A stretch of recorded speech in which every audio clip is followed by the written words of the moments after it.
মাঝে মাঝে এমন কিছু মানুষের সাথে আপনার সাক্ষাৎ হবে, যে মানুষের সাথে আপনি যুক্তি তর্ক দিয়ে কখনো জিততে পারবেন না।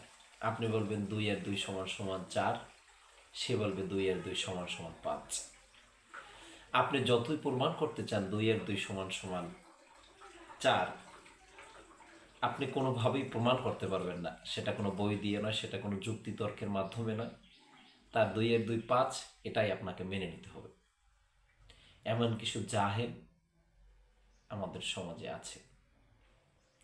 আল্লাহ রাব্বুল আলামিন এই সমস্ত ব্যক্তিদের ব্যাপারে কোরআন হাকিমে খুব সুন্দর একটি কথা বলেছেন। তিনি বলছেন, ইদা খতবাহুমুল জাহিলুনা ক্বালু সালামা, যে এ ধরনের জাহেলদের সাথে আপনার যখন কোনো কথা হবে, আপনি যখন কোনো তর্ক করতে যাবেন, কোনো মোমেন ব্যক্তি যদি এরকমের করতে যায়, তাহলে তার উচিত হলো সে তাকে বলবে, আসসালামু আলাইকুম রহমতুল্লাহ, ভাই তোমার উপর শান্তি বর্ষিত হোক, আমি চললাম।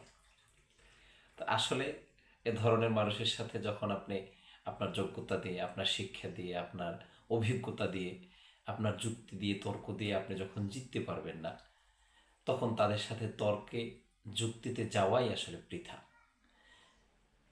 একজন ইবাদুর রহমান, রহমানের বান্দা কখনো এরকমের ব্যক্তিদের সাথে যুক্তি তর্কে গিয়ে তার সময়কে নষ্ট করতে পারে না।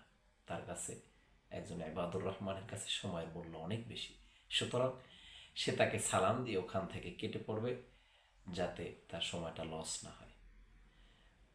আপনার সমাজে এরকমের 2-1 জন ব্যক্তি কি আপনার সাথে দেখা হয়েছে?